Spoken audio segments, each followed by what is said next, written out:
Ahí está, estamos grabando, ¿se ve? Sí, sí, Dante. Sí, profe. Estamos grabando, ¿no? Sí, sí, sí. Bueno, decíamos que hasta el momento, y a modo de resumen, voy a utilizar esta filmina de apoyo. Primero, estamos estudiando la dinámica de una partícula. ¿Y qué es lo que hicimos? Nos basamos, como es lógico, en los 3 principios de Newton.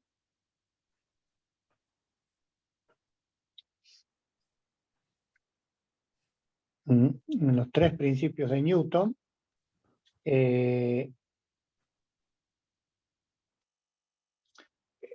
Vendría a ser el primero, el de masa, el segundo, el de inercia,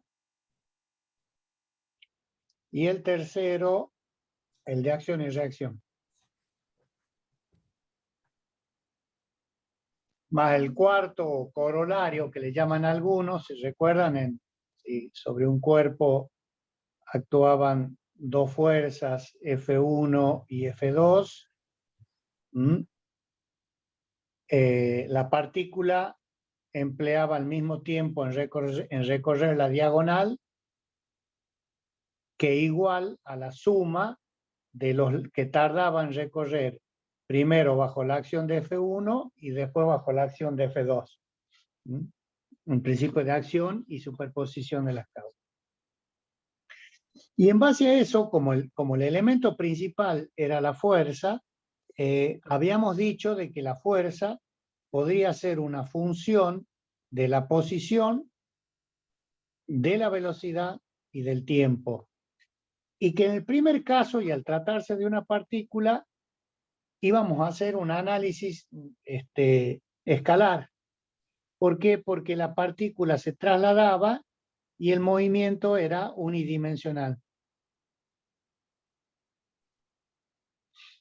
Es decir, que la partícula tenía una traslación pura y en función de eso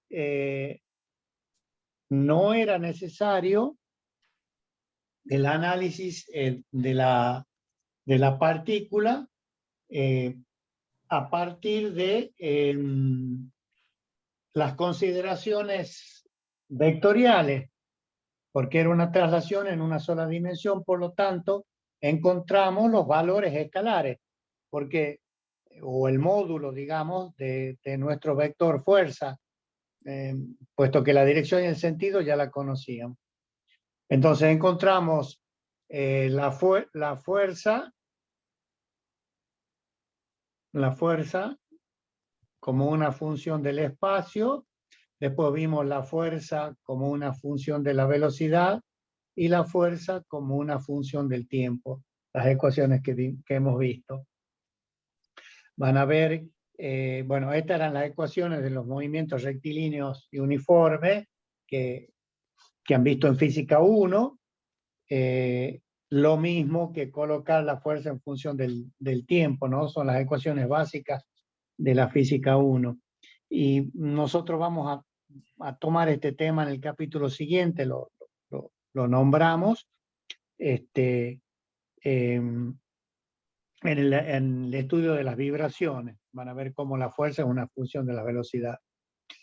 Después hicimos algunas consideraciones cuando la fuerza era función del espacio, en decir, y llegamos a la conclusión de que dependía si el campo, si la fuerza, digamos, dependía, o las integraciones de las ecuaciones diferenciales, mejor dicho, porque de eso se trataba, dependían de las posiciones iniciales y finales que tomaba la partícula en esos 2 puntos, decíamos que el campo era conservativo y esa independencia nos daba la ventaja de poder calcular los valores de la fuerza directamente en los puntos extremos, en el inicio y en el final del análisis que nosotros estábamos considerando. y no nos interesaba qué es lo que pasaba con los puntos intermedios. Es así que a partir de ello definimos energías potenciales y energías cinéticas. Vimos el concepto también mezclado y nos paramos un ratito porque vimos,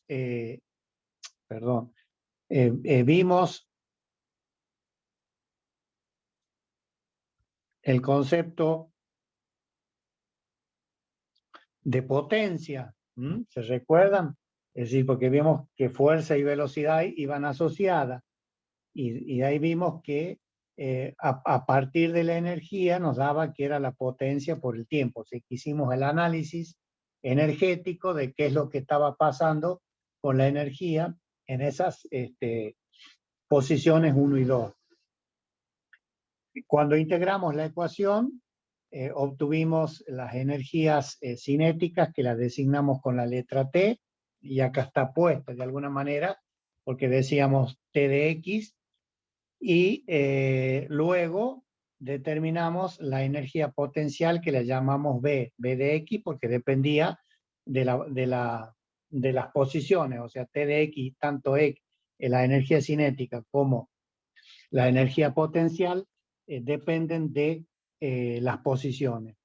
Y habíamos llegado a la conclusión de que si realmente las funciones o los campos que resultaban de hacer el análisis dependían de las posiciones iniciales y finales y no del recorrido que realmente nos hacía la partícula, decíamos que esos campos eran conservativos y habíamos llegado a la conclusión de que por su signo podíamos decir de que la energía, el teorema de la energía de conservación de la energía mecánica, puesto que decíamos que la energía potencial más cinética en cada uno de esos puntos permanecía constante. Para esto decíamos que los campos se denominan conservativos, es decir, reitero esta razón porque si no las ecuaciones no tendrían validez, solamente la fuerza tiene que depender del punto inicial y final. Se podían estudiar campos que no eran conservativos aplicando la ecuación de la dinámica, de alguna manera teniendo en cuenta la energía que se perdía entre esas posiciones, o sea, sumar energía como son valores escalares, podíamos sumarlas con sus signos o algebraicamente, digamos si es energía perdida o trabajo perdido, con un signo negativo, y decir que la energía del punto 1 menos lo que se pierde entre 1 y 2 tiene que ser igual a la energía del 2, habíamos dicho.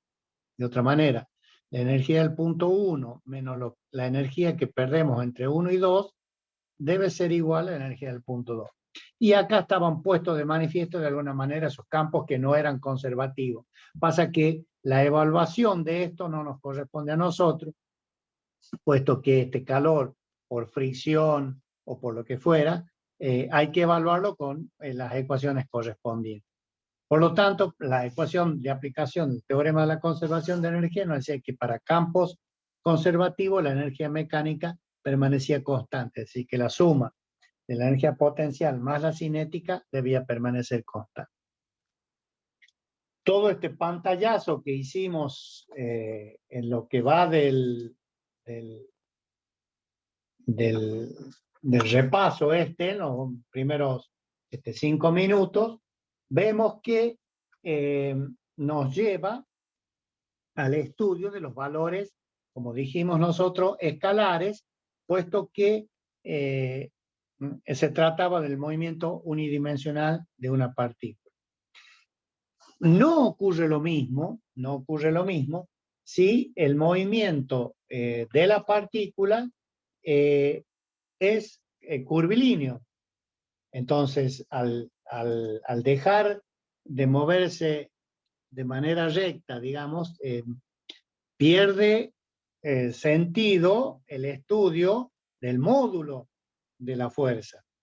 Y sí adquiere importancia la consideración del análisis vectorial, puesto que la partícula, reitero, si lleva un movimiento curvilíneo, ya vemos que no podemos hacer el estudio, si esto es 1 y esto es 2, no podemos hacer el estudio que hacíamos, el análisis del módulo de la fuerza F, puesto que ahora la fuerza es una función del vector posición R. Y el vector posición R, acá estamos viendo que varía entre 1 y 2. Y si varía entre 1 y 2 hay que hacer un análisis vectorial. Por eso pasamos a esta ecuación si el movimiento de la partícula ya deja de ser rectilíneo y pasa a ser curvilíneo. Entonces podemos expresar que la fuerza es función también, lo que hasta hace un momento decíamos función del punto, de la velocidad y del tiempo, cambiamos este punto por el espacio vectorial R o vector posición, ¿no? Y los otros vectores y el vector velocidad y el escalar tiempo permanecen iguales en su análisis, pero adquiere especial importancia este hecho, puesto que al variar R, bueno, también va a variar B. Acá vamos a tener B1, tangente, y acá vamos a tener B2, digamos, ¿no? B1 y B2 van a ser tangentes. Recuerden que por definición, cuando lo vimos en el capítulo 1, la derivada del vector posición con respecto al tiempo nos daba la velocidad, por lo tanto, era aplicable el concepto de derivada. Derivada de un vector nos da la tangente en el punto, ¿no? Entonces, de allí que debamos cambiar o sustituir la posición X por el vector posición. Bueno, este análisis puede hacerse en 2 o en 3 dimensiones, no importa, pero ya es un análisis vectorial. Y fíjense, aparecen las 3 ecuaciones escalares, con la notación de Newton, porque acá lo que nos está simbolizando son las derivadas segundas, por eso tenemos esos 2 puntos, con respecto a cada uno de los ejes. O sea, nos está dando lo que nosotros acá esto le llamaríamos A sub X, A sub Y y A sub Z, ¿no es cierto? Entonces, cuando la trayectoria, reitero, es curvilínea, el análisis correspondiente se transforma en un análisis vectorial. Y ese análisis vectorial viene dado a partir de las 3 ecuaciones escalares. Bueno, ¿en qué se transforman esto? Son derivadas segundas, son ecuaciones diferenciales de segundo orden, que nosotros no la vamos a analizar desde este punto de vista, sino vamos a tener en cuenta para el caso curvilíneo y unidimensional, en donde quedan planteadas ecuaciones de este tipo, en donde estas ecuaciones son de más fácil resolución y están dentro de lo que es el ámbito de competencia de la materia mecánica y mecanismo. La resolución de estas ecuaciones diferenciales de segundo orden no obedecen, digamos, a los objetivos, a los conceptos que deberíamos verter sobre la materia en este curso. Por lo tanto, lo que vamos a resolver son ecuaciones escalares, ecuaciones vectoriales, linealmente independientes entre sí y para un movimiento en una sola dimensión. Curvilíneo, obviamente, en una sola dimensión. ¿Cuál es lo primero? Y con esto me parece que empiezan a tomar forma, digamos, las consideraciones que hemos hecho al respecto. La fuerza F, como una función, habíamos dicho, vectorial del vector posición, de la velocidad y del tiempo. ¿Qué es lo que tenemos acá? Nuestra partícula en la posición 1 y la partícula un instante de tiempo después en una posición tal como la número 2 o la posición del punto 2. Entonces, respecto a un punto cualquiera O, tomado como origen, como polo o como centro, determinamos los valores de los vectores posiciones R1 y R2. Fíjense que la trayectoria que realiza la partícula ya no es más recta, como dijimos recién, por lo tanto, tenemos que hacer las consideraciones de que la misma trayectoria, al ser curvilínea, nos tiene que entregar, digamos, las ecuaciones que expliquen este movimiento. Entonces, lo que tenemos acá es una partícula, reitero, que se mueve, en este caso, para poder llevar el ejemplo y los conceptos a la realidad basados en las consideraciones teóricas, lo que nosotros tenemos, digamos, se puede asemejar a un campo de fuerzas en donde la partícula se está moviendo entre 1 y 2. Entonces, si referenciamos, reitero, respecto a ese punto O, la posición 1 y la posición 2, por el solo hecho de que la partícula tiene que moverse, habrá puesto, como vimos recién, en juego una determinada energía, o bien que nosotros a partir de la aplicación de una fuerza se la estemos brindando, o bien aprovecha las fuerzas del campo, ¿no?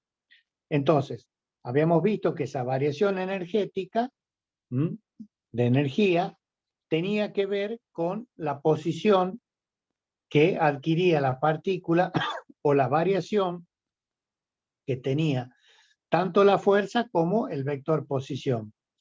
Y habíamos visto cuando estudiamos para una partícula unidimensional que la energía que variaba entre 1 y 2 a través del campo de fuerzas que nosotros tenemos actuando acá y queremos llevar la partícula de la posición 1 a la posición 2, tenía signo negativo respecto a la variación de energía posicional. Es decir, que el trabajo para llevar a la partícula entre 1 y 2, porque de eso se trata, F por diferencial de R, era la variación negativa de otra función que le llamábamos la función energía potencial. Es decir, ¿qué nos está diciendo esto? Que mientras el trabajo diferencial de W para llevar la partícula de 1 a 2 aumenta, lo hace a expensas del campo o de una función menos diferencial de B, que es la función potencial del campo. Por lo tanto, y acá viene el análisis vectorial que nosotros tenemos que realizar, porque la trayectoria de la partícula es curvilínea, decimos que es necesario conocer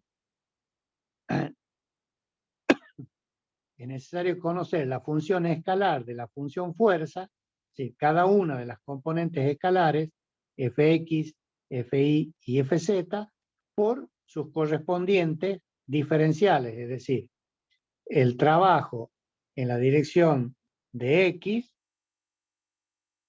en definitiva, estamos tomando un sistema de representación cualquiera, X y Z, ¿no?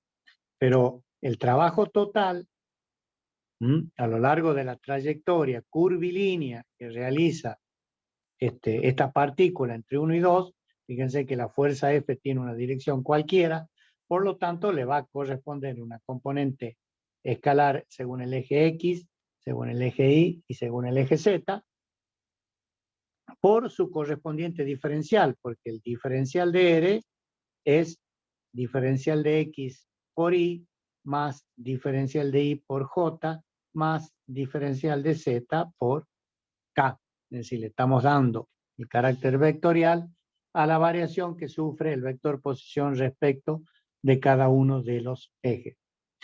Esta expresión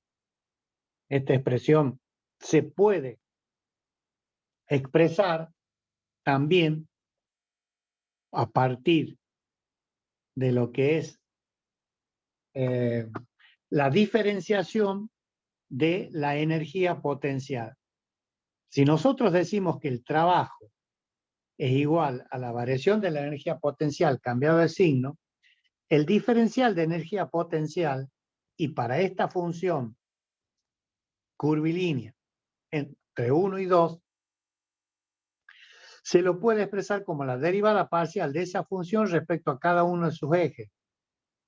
Es decir, si nos remontamos a análisis matemático 2 y vemos que esta función es finita y continua y obviamente derivable en todos los puntos entre 1 y 2, al diferencial de B se lo puede poner como la derivada parcial de esa función con respecto a cada uno de los ejes. Entonces, el diferencial de B es la derivada parcial de B, reitero, energía posicional con respecto a X por su diferencial, más la derivada parcial de B con respecto de Y por su diferencial, y más la derivada parcial de B con respecto a Z por su diferencial. Entonces, no estamos nada más que diciendo que menos diferencial de B es igual a F por diferencial de R. Fíjense, quiere decir que a partir de esta ecuación se puede expresar que f de x es la derivada de esa función con respecto al eje x, fi es la derivada de esa función respecto al eje y fz es la derivada de la función potencial respecto de cada uno del eje z. Entonces, si se compara esta fórmula con esta fórmula, nosotros obtenemos acá las componentes escalares fx, fi y fz. ¿Cómo las obtenemos? Derivando la función potencial con respecto a cada uno de los ejes. Si necesitamos la fuerza según el eje X, es la derivada de la función potencial según dicho eje. Si necesitamos la fuerza según el eje Y, es la derivada de esa función respecto a ese eje, y lo mismo pasa con respecto al eje Z. Reitero, estas son las funciones o las tres ecuaciones, digamos, escalares. Lo que nosotros estamos buscando es la función vectorial f. La función vectorial f. Para eso tomamos del análisis matemático 2 el gradiente de la función. El gradiente de la función, si ustedes se recuerdan, era la dirección, el gradiente de b en este caso, nuestra función ahora es b, ¿no? Fíjense que es el gradiente de una función escalar, ¿no? B, una función escalar. Entonces, el gradiente de B me da la dirección de variación según el eje X, según el eje Y y según el eje Z. El gradiente tiene esa particularidad que es la derivada de la función potencial respecto a cada uno de los ejes y nos dice cuánto está variando la función potencial con respecto a cada uno de estos ejes. Fíjense que la derivada parcial de la función con respecto a X, a Y y a Z. Entonces, como a la derivada como a la función B escalar le dimos un carácter vectorial a través del gradiente, si se recuerdan el gradiente, en análisis matemático 2 lo simbolizamos con la letra griega nabla. Ese triangulito, la letra N, y normalmente en algunos libros figura con la raya arriba porque esto es lo que le da, digamos, el carácter vectorial, ¿no? Porque viene el gradiente, acá los tengo, ¿m? Lo definimos de esta manera, esto por definición. ¿M? Fíjense, la derivada con respecto a x por y. Acá va cualquier función escalar. En este caso, la función potencial v es una función escalar, entonces la derivada de b con respecto a x por y más la derivada de b con respecto a y por j más la derivada de b con respecto a z por k. Entonces, de esta manera, nosotros le damos el carácter vectorial a partir del gradiente o de la variación de la función escalar v. Lo importante es que, fíjense, el gradiente es igual a la variación de la función escalar al gradiente de b, y como esta tenía signo negativo, lo podemos poner acá como positivo y a f como signo negativo. ¿Qué nos está diciendo este?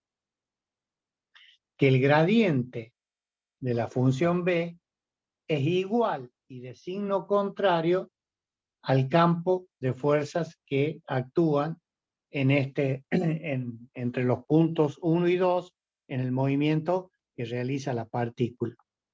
Por lo que la función b, fíjense, es un escalar, depende de la posición. Acá vamos a ver, fíjense que hemos analizado el punto 1 y el punto 2,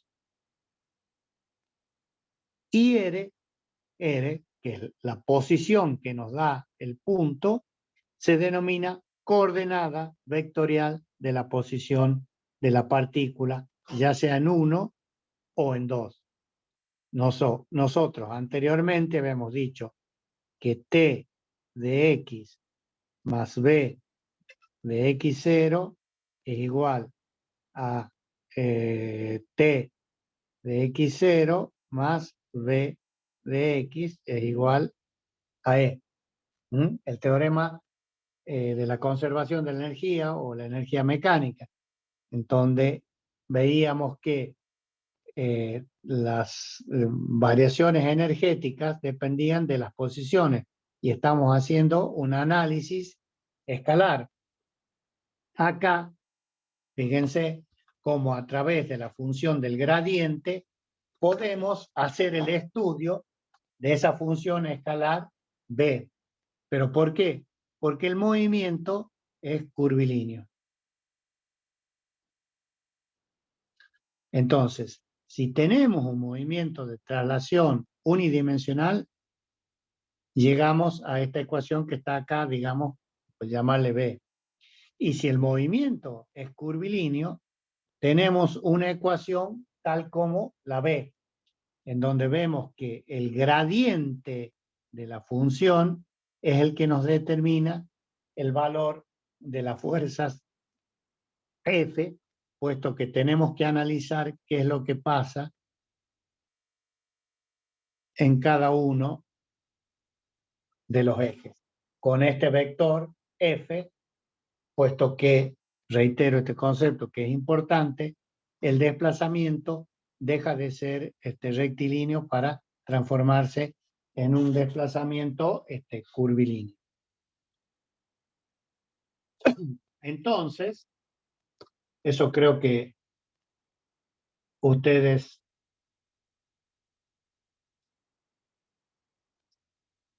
ya lo han visto en física 1. Nosotros queremos calcular el valor de la energía o trabajo para llevar la partícula de 1 a 2. Por lo tanto, lo que hay que hacer es integrar la fuerza por el diferencial de R, es decir, la variación de F, cómo varía al variar diferencial de R entre 1 y 2, digamos. Bueno, fíjense que acá es una magnitud vectorial, es la función V es una función escalar, porque es energía, pero al hacer gradiente de V, la transformamos en una función vectorial. Y la función vectorial nos va a llevar directamente al análisis de F, que es a lo que estamos buscando. Entonces, ¿cómo hacemos? A través del vector gradiente o derivada. Recuerden que gradiente es la derivada con respecto a cada uno de los ejes.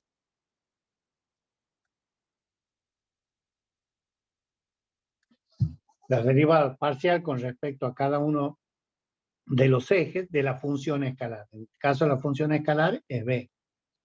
Por lo tanto, el signo cambiado, volvemos a poner lo mismo. Si decimos que esto era F por diferencial de R y F es igual a menos el gradiente de B, ponemos menos, lo sacamos fuera el signo integral, el gradiente B diferencial de E.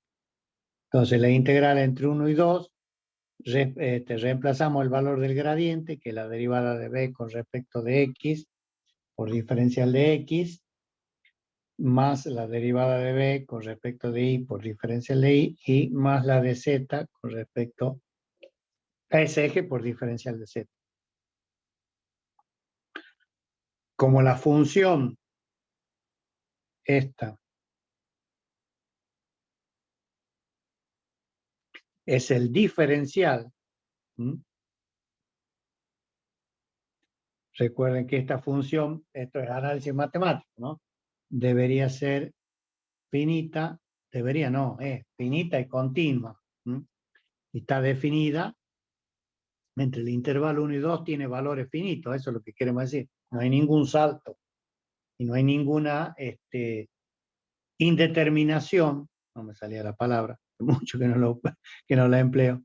En el intervalo 1, 2, la función es finita y continua, es decir, que no hay ninguna indeterminación, es decir, que no tenemos esto, por ejemplo, no tenemos era la otra, en fin, todas las indeterminaciones que ustedes conozcan. ¿Cómo se resuelve esto? En el intervalo, acá había que hacer una aproximación, derivar la función, etcétera, etcétera, pero no va de la mano con lo que nosotros estamos estudiando, digamos que la física clásica, la partícula se mueve en un medio que es un continuo, por lo tanto la función está definida en el intervalo que nosotros hemos considerado. Y si está definida, entonces este gradiente de la función B se puede expresar como un diferencial de B. Entonces, para no calcular las derivadas parciales respecto a cada uno de los ejes y poder resolver la integral, lo que hacemos es integrar el diferencial de B. Y llegamos a la misma conclusión de que el trabajo entre 1 y 2 es igual a la variación de la energía potencial entre esos puntos. Fíjense, el trabajo de 1 y 2, ya acá energía potencial entre 1 y 2. Recuerden que cuando resolvemos esto es límite superior menos límite inferior. Entonces B sub R2 menos B sub R1, pero está el signo menos acá, se puede poner que es V sub 1 menos V sub 2. O sea que en definitiva el trabajo entre 1 y 2 es igual a la variación de la energía potencial entre esos puntos.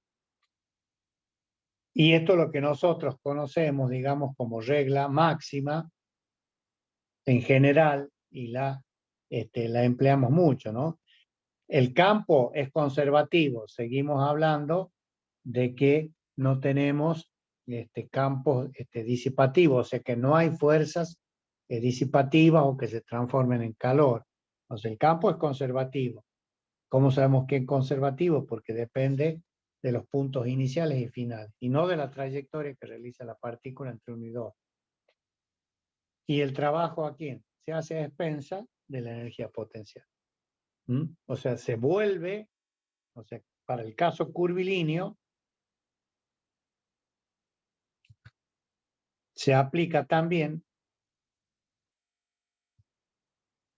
Eso es lo que nos está diciendo esto. El principio de conservación de la energía. ¿Mm? O sea que el trabajo se hace a expensa de la energía potencial. ¿Mm? Para llevar la partícula, reitero, entre la posición 1 y 2, pues habrá que realizarlo a expensas de la energía potencial que posee esa partícula en los mismos puntos, 1 y 2. Es decir, que evidentemente, para que esta ecuación sea igual, lo que hemos perdido acá, lo hemos ganado acá. ¿Mm? Y como el campo es conservativo, las partículas son sistemas reversibles. Digamos que este trabajo nos lo podrá, espera un minutito, este trabajo nos lo podrá entregar la partícula nuevamente e incrementar la energía potencial. ¿Qué condiciones deben cumplir? ¿Qué condiciones debemos cumplir si el campo ahora nosotros lo designamos como conservativo y se cumple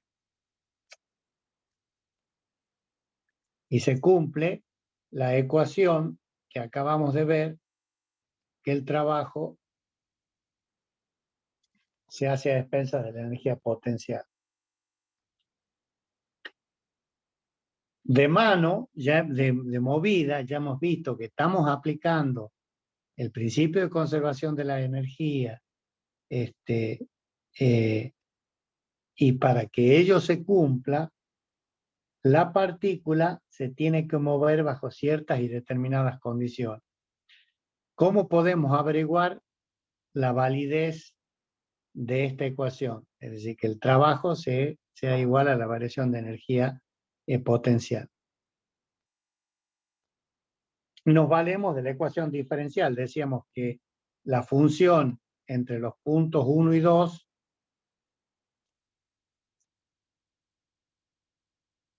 de la partícula era una función finita y continua, por lo tanto era diferenciable. Y el diferencial total se podía expresar de esta manera. O sea que el diferencial de la función entre 1 y 2, diferencial de b, se puede expresar como la suma de fx diferencial de x, fi diferencial de y, y fz diferencial de... A esto es lo que se conoce con el nombre de diferencial exacto. Las propiedades que nos dice el análisis matemático 2 respecto de ello es que si el diferencial es exacto, las derivadas cruzadas tienen que ser iguales.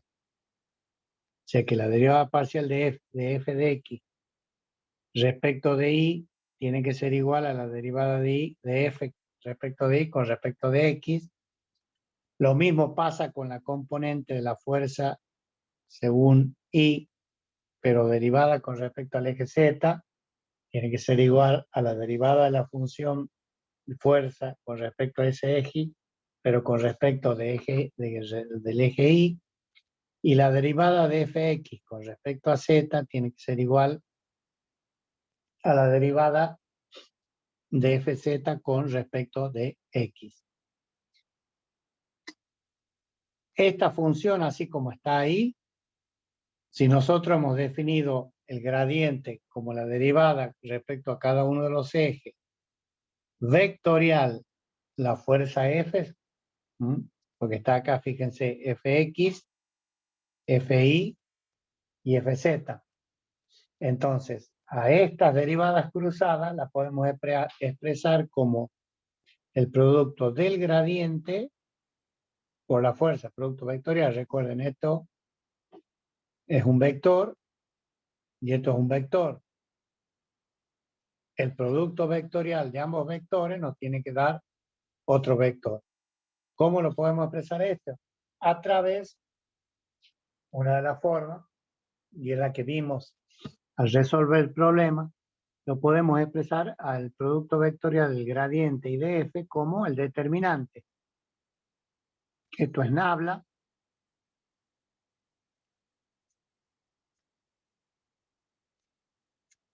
Y esto es f.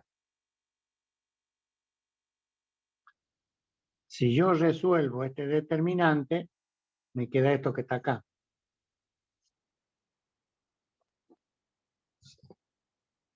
Por lo tanto, fíjense que esto es lo mismo que está acá. Con los signos, arreglando bien esa expresión, llegamos a que las derivadas cruzadas son igual entre sí. Al gradiente por la función se lo llama rotor de f. El rotor de f. Y si estas son iguales, fíjense, si las derivadas cruzadas son iguales, esto es 0. Entonces, ¿para qué todo esto? Puesto que si el rotor de f es nulo, que se define como el gradiente de f, implica que el campo es conservativo. Esta sería la deducción, digamos, matemática. Si el rotor del vector es 0, el campo es conservativo. Pero ¿qué nos dice a nosotros si el rotor de este vector es 0? Nos dice que la partícula no está rotando. O sea, la partícula al no rotar se está trasladando en una trayectoria curvilínea, pero sin rotar. Entonces, los campos son conservativos y podemos decir de que el trabajo lo hacemos a expensas de la energía potencial si el campo de fuerzas es irrotacional. Y la partícula se traslada entre 1 y 2. Entonces, todo lo que nosotros resolvamos y hagamos en este capítulo, reitero, en este capítulo, en donde estamos viendo y resolviendo las ecuaciones de dinámica de la partícula, donde la partícula es un punto minúsculo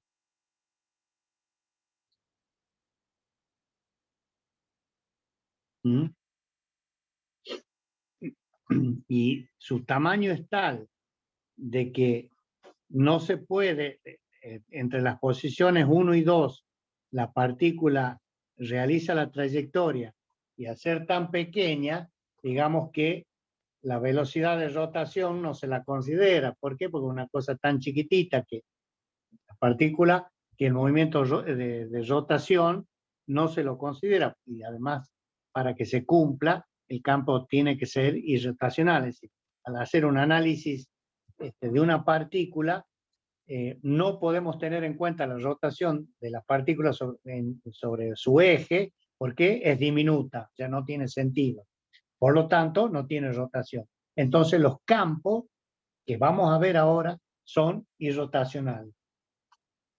Hacia el final de la materia, cuando ya veamos un conjunto de partículas en un cuerpo y en tres dimensiones, vamos a ver que esto no se cumple. Por lo tanto, a las ecuaciones que obtengamos de acá, va a haber que afectarlas de los correspondientes elementos o variables que tengan en cuenta la forma del cuerpo.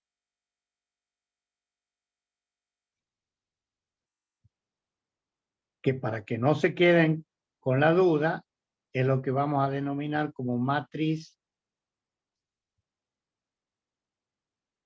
de inercia. Entonces van a ver cómo vamos a llegar a una ecuación vectorial que nos explica el movimiento del cuerpo en 3 dimensiones a través de lo que es la matriz de inercia. La matriz de inercia no es otra cosa que considerar los ejes de inercia, los vamos a definir.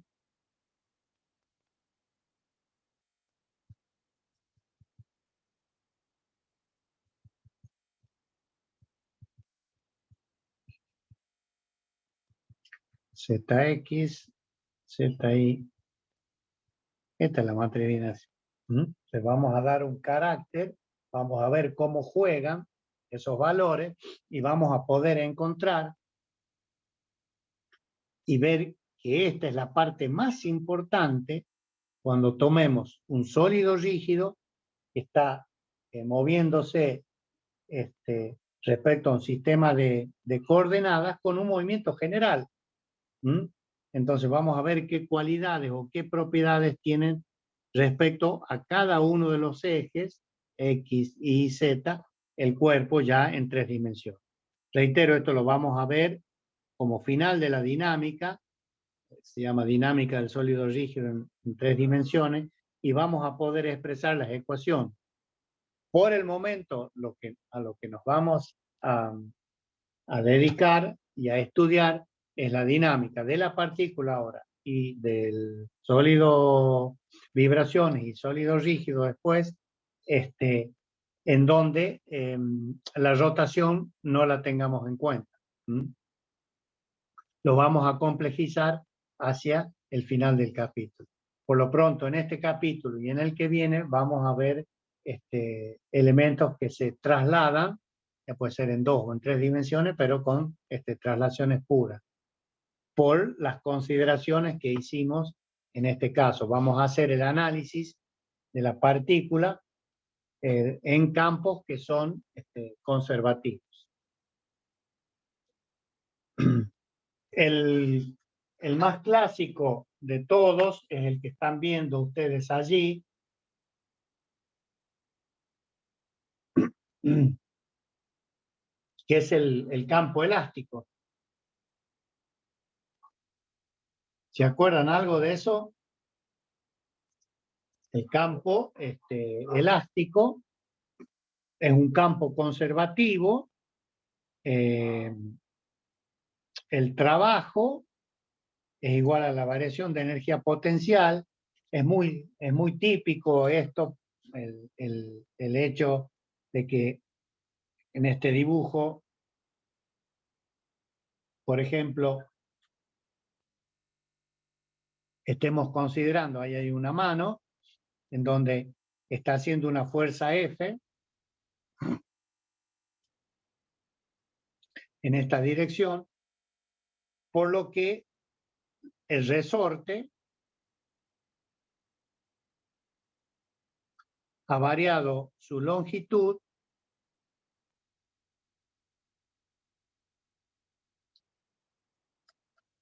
desde acá hasta acá, o sea, de la posición 2 a la posición 1. Ahí tenemos el delta X. En definitiva, ¿qué nos está diciendo esto? Que cualquier deformación que hayamos producido en este campo que es conservativo, lo hicimos a partir de una variación de energía potencial. ¿A dónde lo vemos? Acá está.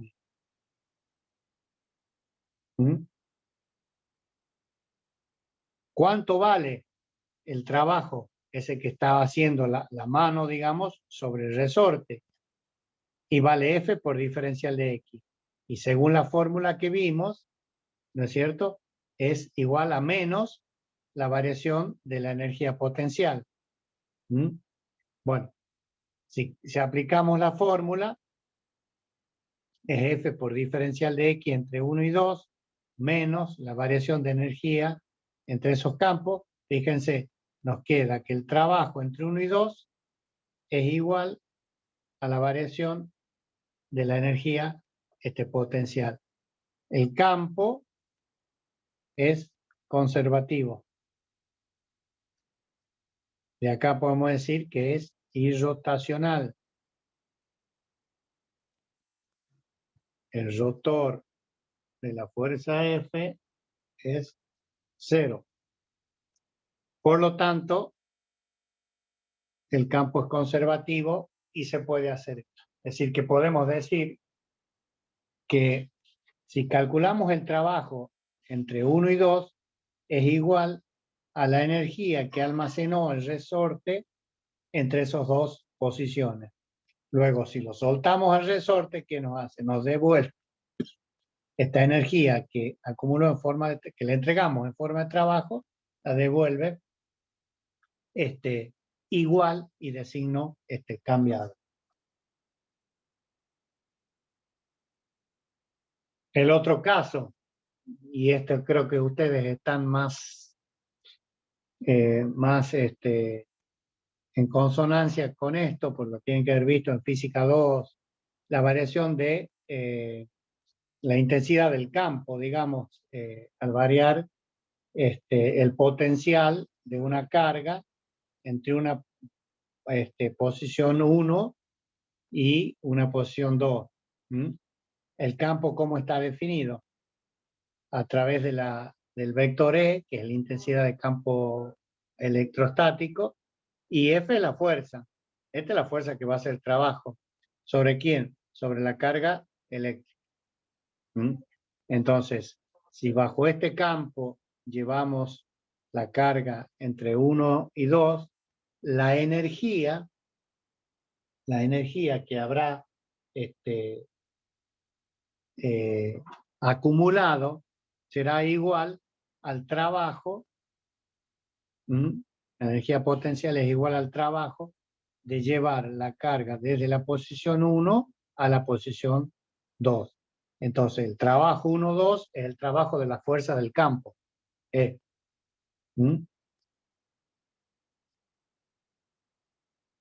Para trasladar la carga, esta Q', está acá,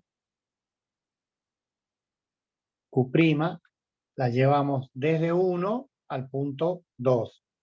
Bueno, se plantea lo mismo, fíjense que esto ya es recurrente, planteamos lo mismo, no nos interesa el camino, que eso es lo bueno, no nos interesa si he hecho esto, no se puede haber hecho esto, la partícula, puede haber hecho esto, y la energía va a ser la misma, por el camino A, el camino B o el camino C.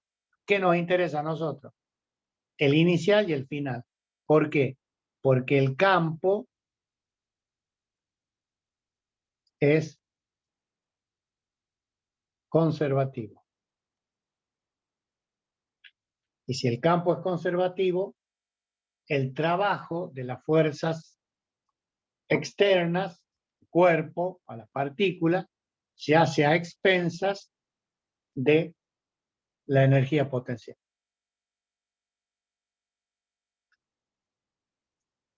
A partir de esto, y con estos dos ejemplos, surgen dos conceptos que para nosotros van a ser muy importantes, que son el teorema de la conservación de la cantidad de movimiento y, vamos a ver enseguida, el teorema de la conservación del momento de la cantidad de movimiento. Entonces, este análisis vectorial nos permite a nosotros determinar cómo se conserva la cantidad de movimiento o momento lineal o cómo se conserva el momento de la cantidad de movimiento o momento angular.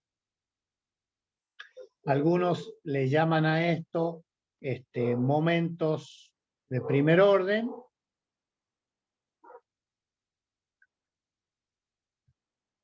Para simbolizar el que vamos a ver enseguida como momentos de segundo orden o de segundo grado, el momento de la cantidad de movimiento. Nuestra ecuación de partida siempre es F igual a M por A. ¿Mm? Si multiplicamos ambos miembros por diferencial de T, este y este, la variable para la fuerza va a ser el tiempo T1 y T2, y a su vez, en vez de aceleración, ponemos como la derivada de la velocidad con respecto al tiempo. ¿Mm? Ponemos la derivada de la velocidad con respecto al tiempo. Entre esos puntos 1 y 2, nos queda directamente esta expresión, que la integral entre T1 y T2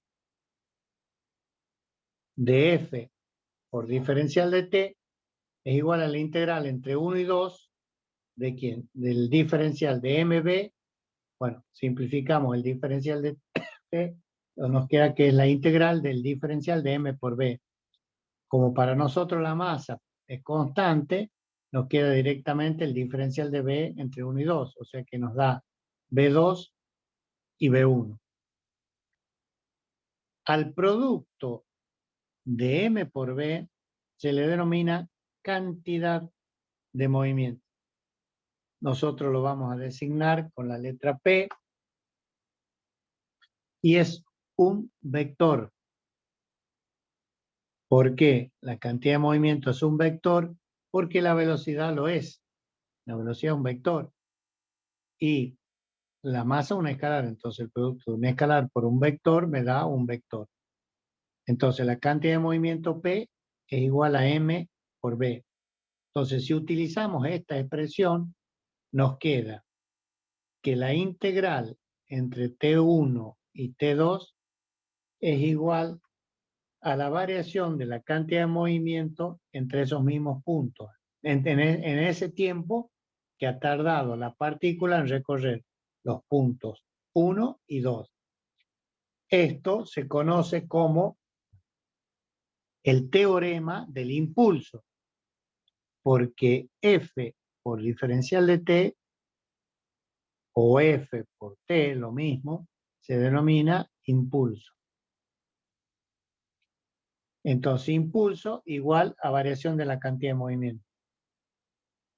¿Qué nos dice la expresión esta que está recuadrada? Textualmente lo que acabamos de poner acá abajo, el impulso de las fuerzas de un campo, ¿no?, sobre una masa que se mueve de una posición 1 a 2 en un tiempo, es igual a la variación de la cantidad de movimiento. Acá estamos hablando del segundo principio de Newton. Impulso igual a variación de la cantidad de movimiento. Por analogía, si hay un impulso, es porque hay una variación, ¿no es cierto?, en la velocidad. Por lo tanto, hay una aceleración. Si hay un impulso, hay una fuerza. Si la fuerza es cero, la cantidad de movimiento se mantiene constante. Eso es fundamental. Es la conservación de la cantidad de movimiento. Nos dice Newton. Si la resultante es nula, no puede haber variación de cantidad de movimiento. Por lo tanto, MB2 por MB1 son iguales. ¿Por qué? Porque B no varía. B1 es igual a B2. P2 y P1 es igual a 0. Si la quieren ver en forma diferencial, el diferencial de B con respecto a T es igual a 0, implica de que B es constante. Si B es constante, la cantidad de movimiento se mantiene. Entonces, esto se conoce con el nombre de conservación de la cantidad de movimiento. Es decir, si no hay variaciones de velocidad es porque la fuerza es nula. Si la fuerza es nula, no hay variación de velocidad, como ustedes quieran, no hay variación de la cantidad de movimiento. Por lo tanto, si nosotros tenemos una B distinto de constante, implica que la suma de esfuerzos es distinto de cero. Entonces la fuerza, las resultantes de la fuerza dejan de ser nulas. ¿Para qué? Para que se las emplea la resultante no nula para variar la velocidad de B1 a B2. Si hay una variación de velocidad entre esos puntos de B1 y B2, es porque existe una aceleración. Caso contrario, la cantidad de movimiento permanece constante y el cuerpo se mueve con velocidad constante. Eso lo vimos para la traslación. ¿Qué pasa? ¿Qué es lo que pasa si la partícula respecto a un sistema de ejes está rotando? Nosotros tenemos un sistema de ejes X, Y, Z, bueno, con su origen, ¿no es cierto? Los versores X, Y, Z. Fíjense, si esa partícula está rotando, yo lo primero que tengo que hacer, como lo vimos recién con la ecuación vectorial, porque la trayectoria es curvilínea,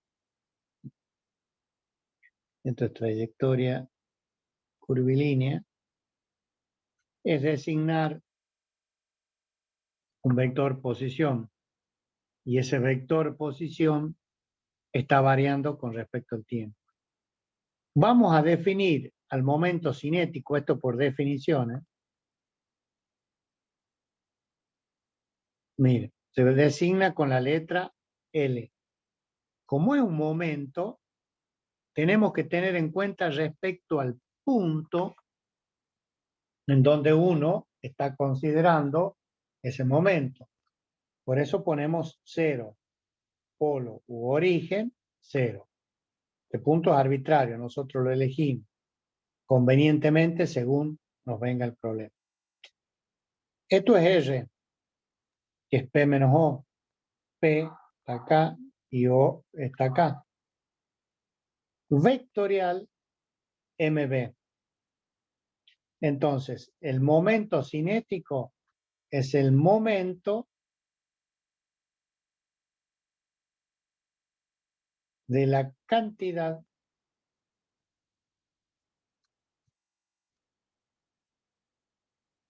de movimiento. ¿A dónde está la cantidad de movimiento? Acá. ¿Y a dónde está el momento? Acá. Entonces, reitero, definimos el momento cinético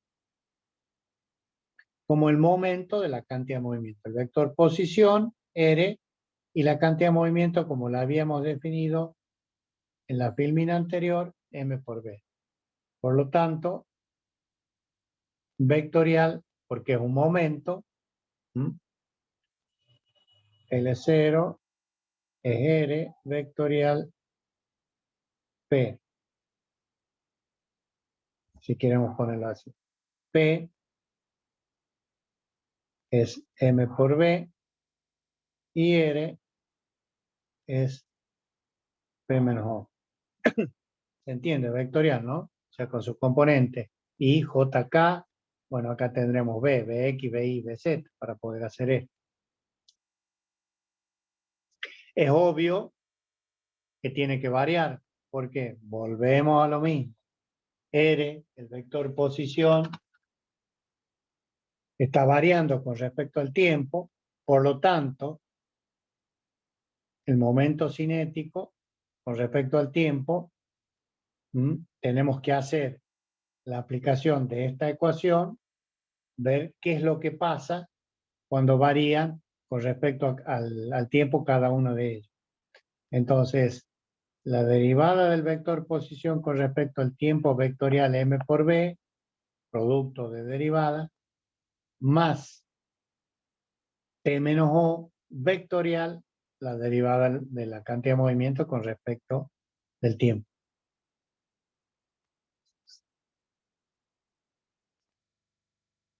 La derivada de... Acá tenemos, a ver, déjenme ver un poquito. La derivada de P menos O con respecto de T vectorial M por B. La derivada del vector posición con respecto al tiempo, ¿qué me da? Vimos recién, me da la velocidad. ¿Está bien? Porque es la derivada de R con respecto de T es igual a B.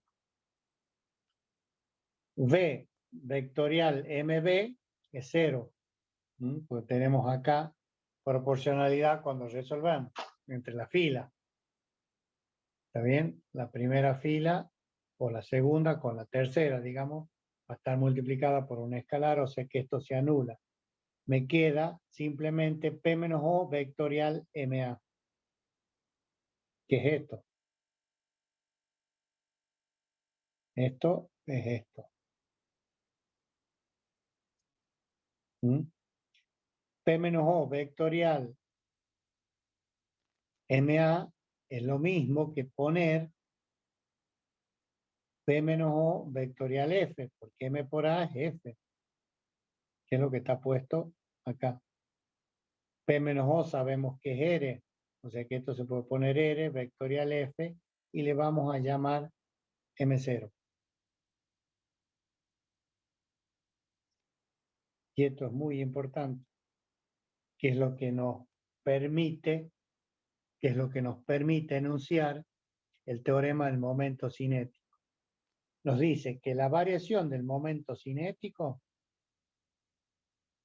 es igual al momento de las fuerzas externas, acá está,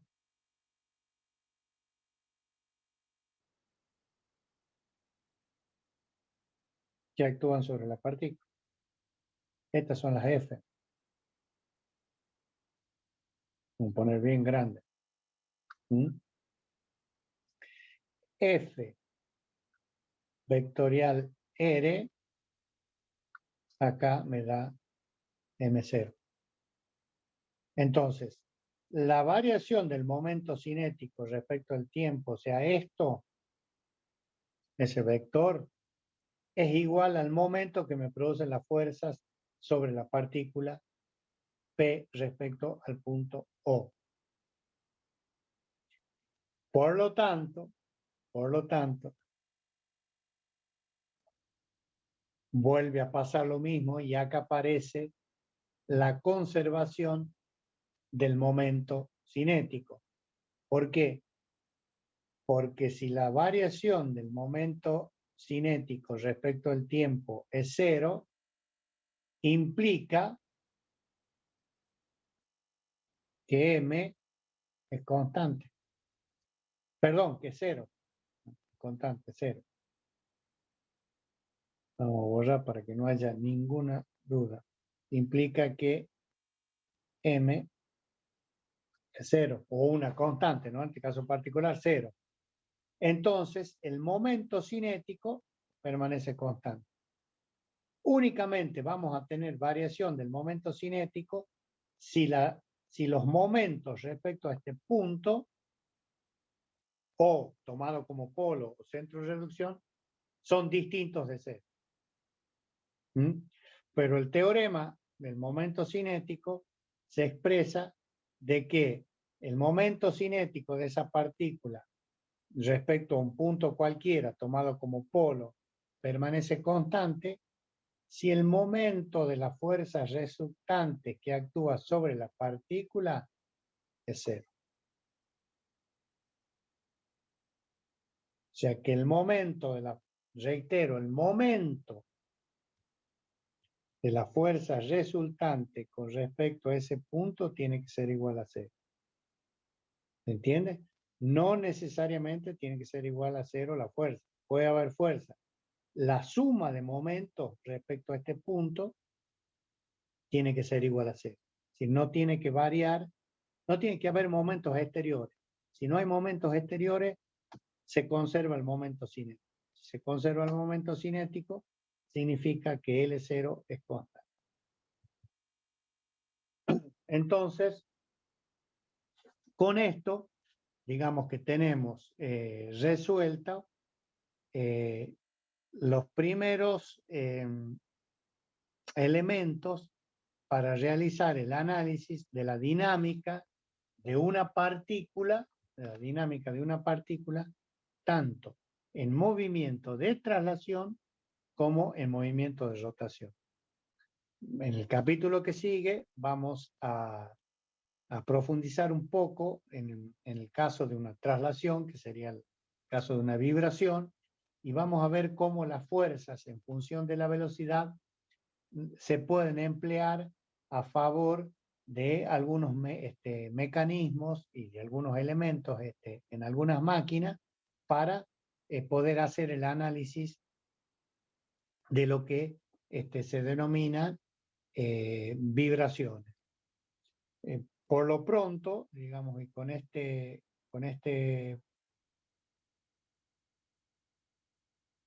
tema, daríamos por concluido el tema de la dinámica de una partícula. Y estaríamos en condiciones, con lo que hemos visto, de... A ver, vamos a parar esto porque esto ya